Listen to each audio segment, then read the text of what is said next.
السلام علیکم عزیز طلباء و طالبات، امید ہے آپ لوگ خیریت سے ہوں گے، خوش و خرم ہوں گے اور بھرپور طریقے سے اپنی پڑھائی خصوصاً اردو زبان کی تعلیم کی طرف توجہ دے رہے ہوں گے۔ آج ہم علامہ اقبال کی نظم مرد مسلمان کے شعر نمبر 6 کی تشریح پڑھیں گے۔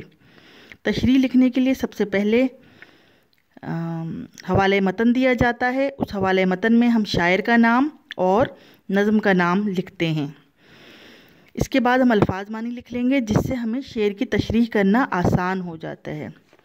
جس سے جگر لالہ میں ٹھنڈک ہو وہ شبنم، دریاؤں کے دل جس سے دہل جائیں وہ طوفان۔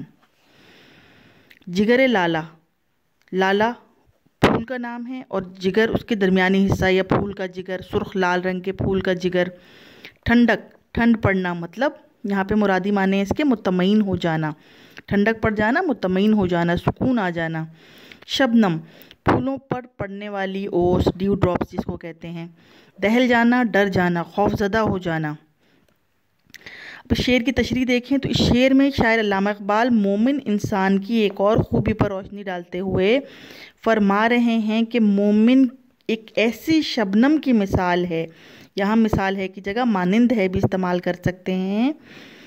شبنم کی مانند ہے یا کی طرح ہے، جس سے پھولوں کے جگر میں، جگر لالہ کی مثال دی گئی ہے، ٹھنڈک پڑ جاتی ہے، یعنی انہیں سکون مل جاتا ہے، انہیں اطمینان قلب میسر آ جاتا ہے۔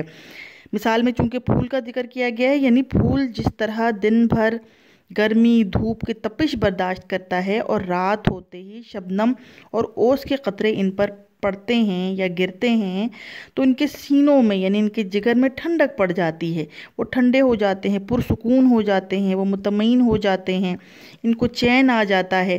اس میں سے بھی کوئی سا بھی لفظ آپ اس میں استعمال کر سکتے ہیں اس کی تشریح بیان کرتے وقت۔ دوسری طرف، ایک طرف تو انہوں نے کہا کہ جس سے جگر لالہ میں ٹھنڈک ہو وہ شبنم، مسلمان وہ ہے جس سے پھولوں کے جگر میں ٹھنڈک پڑ جاتی ہے، پھولوں کو جس طرح اطمینان ہوتا ہے اسی طرح اس کے دوستوں کو، اس کے رشتہ داروں کو، اس کے ساتھیوں کو اطمینان قلب میسر آ جاتے ہیں۔ وہ اتنا ٹھنڈا ہے، شبنم کی طرح نرم، شبنم کی طرح سکون دینے والا۔ اور دوسری طرف تصویر کا دوسرا رخ یا پہلو یہ ہے کہ یہی مومن جب باطل سے یعنی کفر سے، الحاد سے، سرکشوں سے، دشمنوں سے ٹکراتا ہے تو طوفان بن جاتا ہے، یا اس کو لکھ سکتے ہیں مانند طوفان ہو جاتا ہے۔ یعنی جب دشمنوں کے پاس جاتا ہے، دشمنوں سے ٹکراتا ہے، دشمنوں سے لڑ رہا ہوتا ہے تو وہ ایک مانند طوفان ہو جاتا ہے۔ اور اس سے ہوتا کیا ہے؟ ایک ایسا طوفان جس سے دریاؤں کے دل دہل جائیں، یعنی خوف زدہ ہو جائیں۔ قول شاعر، باطل سے دبنے والے اے آسمان نہیں ہم، 100 بار کر چکا ہے تو امتحان ہمارا۔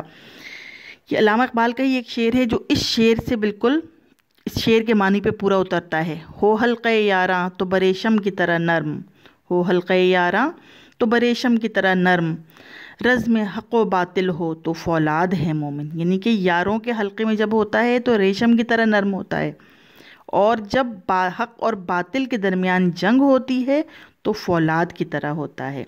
یعنی ایک طرف تو مسلمان وہ ٹھنڈک ہے جس سے جگر لالہ، پھولوں کے جگر میں ٹھنڈک پڑ جاتی ہے شبنم کی طرح، اور دوسری طرف ایک مسلمان، ایک مومن، ایک سچا مومن اس طرح ہے اپنے دشمنوں کے لیے، کفر کے خلاف، کہ جس طرح سے طوفان سے دل دہل جاتے ہیں، اس طوفان کی مانند ہوتا ہے۔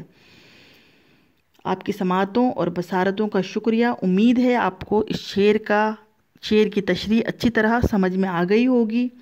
انشاءاللہ اگلی ویڈیو میں اگلے شعر کے ساتھ۔ اللہ حافظ۔